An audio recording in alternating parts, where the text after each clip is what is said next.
Hello मेरे प्यारे दोस्तों, साथियों, मित्रों और सहपाठियों, नमस्कार। आप सभी का आपके अपने यूट्यूब चैनल में इस परिवार में मैं स्वागत करता हूं। चलिए आज हम कुछ जो तक गणित के कुछ टॉपिक को क्लियर करते हैं और पढ़ते हैं।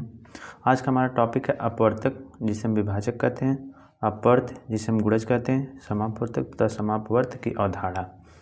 हमारे डीएलएड का एक टॉपिक है मैथ में। इसको आज हम सारे एक एक जो शब्द यहाँ पर लिखे हुए हैं सबको क्लियर करते हुए चलेंगे। तो पहला जो हमारा अपवर्तक है, विभाजक है या गुणनखंड है, इसको हम डिवीज़र, इसको हम फैक्टर कहते हैं। ठीक है, तो नामों से जानते हैं, फैक्टर या डिवीज़र और विभाजक भी सिखाते हैं। इसका परिभाषा देखते हैं हम, तो कोई संख्या जिन जिन संख्याओं से पूरी विभाजित हो जाती है वे संख्याएं उस संख्या के अपवर्तक कहलाती हैं। ये डिफिनीशन हुआ। अब इसको हम एक एग्जाम्पल से समझ लेते हैं। जैसे एग्जाम्पल हमारा 4 है। अब 4 का अगर हम फैक्टर पूछते हैं, यानी गुणनखंड मतलब क्या? गुणनखंड मतलब अगर इसको हम संधि विच्छेद करें तो ऐसा खंड जिसको गुणा करने पे सेम चीज़ें मिल जाएं, तो कहीं ना कहीं वो फैक्टर हैं।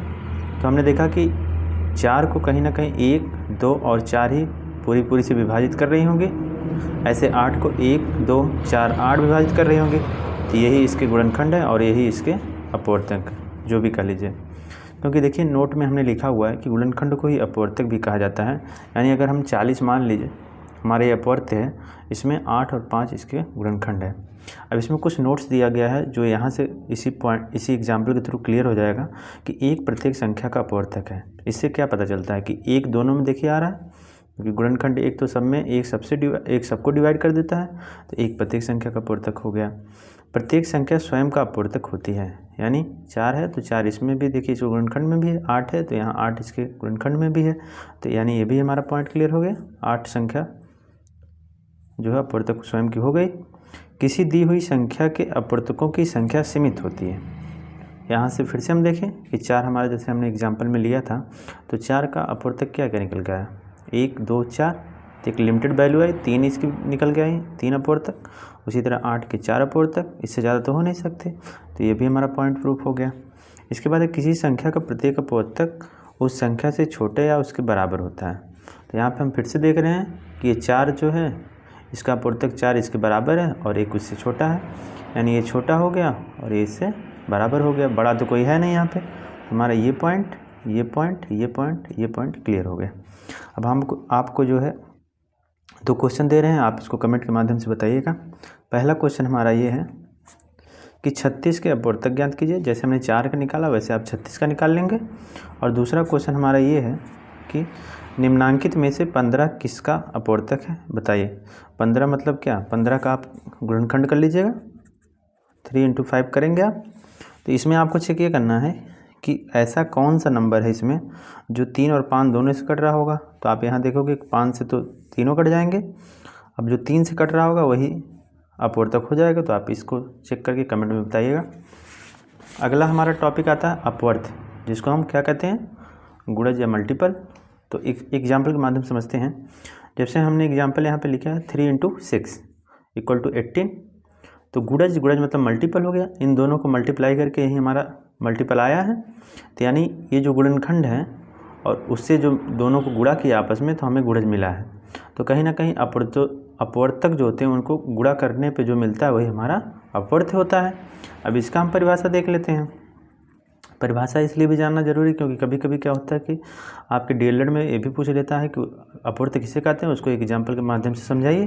तो इतने परिभाषा को हम लिख देंगे और एक एग्जाम्पल दे देंगे तो हमें पूरा नंबर मिल जाएगा। तो किसी संख्या का अपवर्त वे सभी संख्याएँ होती हैं जिसमें उस संख्या से पूर्ण विभाजित किया जा सकता है। अब इसको हम अभी आगे समझ लेंगे, इस डिफिनेशन को समझ में आ जाएगा। तो जैसे एक नोट हम देखते हैं कि किसी संख्या में प्राकृतिक संख्याओं से गुणा करने पर उस संख्या के विभिन्न गुणज अथवा अपवर्त प्राप्त होते हैं। तो ये कह रहा है कि कोई भी संख्या हम ले लें, मान लीजिए 2 ले लिया, 3 ले लिया, 4 ले लिया, उसमें अगर हम प्राकृतिक संख्याओं को मल्टीप्लाई करेंगे तो हमें जो है गुणज या अपवर्त मिल जाएगा। तो हमने देखा कि 2 का गुणज क्या है। अब हमने प्राकृतिक संख्याएँ उठाई 1, 2, 3, 4, 5 इनफाइनाइट तक, और इसमें मल्टीप्लाई करना चालू किया। एक तरह से 2 का पहाड़ा हमें मिल जाएगा। अब 2 के गुणज के रूप में 2, 4, 6, 8, 10 डॉट ऐसे इनफाइनाइट तक मिल जाएगा। ऐसे 3 के गुणज के लिए 3, 6, 3 का 9 के बाद 15 इनफाइनाइट तक। 4 के गुणज के लिए 4 के पहाड़ा इनफाइनाइट तक ऐसे जा सकते हैं हम। तो हमने देखा कहीं ना कहीं प्राकृतिक संख्याओं के मल्टीपल से हमारा जो होता है अपवर्त या गुणज मिल जाता है। अब इसके हम नोट को देख लेते हैं, जो भी इसी एग्जाम्पल के माध्यम से क्लियर हो रहे होंगे। किसी संख्या का प्रत्येक अपवर्त उस संख्या से बड़ा या उसके बराबर होता है। क्योंकि ये प्राकृतिक संख्याओं का गुणज है तो उसके पहला ही तो उसके बराबर आ जाएगा। जैसे हमने 2 के गुणज की बात करी तो 2 उसके बराबर है। अब जितने भी आएंगे वो 2 से बड़े आ रहे होंगे, तो कहीं ना कहीं ये पॉइंट हमारा सिद्ध हो गया। ठीक है, इस संख्या का प्रत्येक अपवर्त उस संख्या से बड़ा या उसके बराबर होता है। दूसरा पॉइंट हमारा ये था कि कोई संख्या अपने प्रत्येक अपवर्तक का अपवर्त होती है। प्रत्येक अपवर्तक का अपवर्त होती है मतलब क्या, यहाँ पर जैसे हमने देखा क्या 2 अपवर्तक था, दोनों अपवर्तक का मल्टीप्लाई करने के बाद ही अपवर्त मिला। तो ये भी पॉइंट हमारा क्लियर हो गया कि कोई संख्या अपने प्रत्येक अपवर्तक का ही अपवर्त होती है। प्रत्येक अपवर्तक का ही अपवर्त यहाँ निकल के आ गई। अगला पॉइंट हमारा था प्रत्येक संख्या स्वयं का एक अपवर्त है। तो यहाँ हमने देखा 2 जैसे था, 2 का अपवर्त 2 है यहाँ पे, तो ये भी हमारा पॉइंट क्लियर हो गया। अगला हमारा पॉइंट था किसी संख्या के अपवर्तों की संख्या असीमित होती है। यहाँ पे यह हम कह सकते हैं क्योंकि प्राकृतिक संख्याओं से मल्टीपल हो रहा है और प्राकृतिक संख्याएं 1, 2, 3 से लेकर इनफाइनाइट तक जाती हैं। वैसे अपवर्तक भी है, जैसे हम निकालेंगे, जैसे हमने 2 का अपवर्त निकाला तो यहाँ पर हमने क्या देखा 2, 4, 6, 8, 10, 12, 14, 16, 18, 20 ऐसे इनफाइनाइट तक जाएगा। तो ऐसे हमने 2 का निकाला, 3 का निकाला, 4 का निकाला, तो हमने यही क्या देखा कि ये मतलब इसकी संख्या सीमित नहीं है, इनफाइनाइट तक जाएगा। तो हमारा ये भी पॉइंट प्रूफ हो गया कि किसी संख्या के अपवर्तों की संख्या असीमित होती है। ये भी हमने देख लिया। अगला हम देखते हैं नोट के रूप में फिर से कि किसी भी संख्या में से उसके अंकों का योगफल घटाने पर प्राप्त अंतर सदैव 9 का अपवर्त होता है। जैसे हमने एक एग्जांपल लिया कि ये कोई हमने एक संख्या ले लिया 4 अंक का। अब 4 अंक की संख्या है, उसमें बोला है कि अंकों का योगफल करना। हमने अंकों का योगफल कर लिया, 4 + 2 + 5 + 3, तो हमने इसको जोड़ा तो 14 आ गया। अब 14 हमने क्या किया, इस संख्या में से 14 घटा दिए। 14 घटाए तो कैसे, तो आ गया कितना है 42, 39 आ गया। यहाँ 13 में से 4 गया 9, और यहाँ 4 में से 1 गया 3, और यहाँ आपका 2 बच गया और 4 बच गया।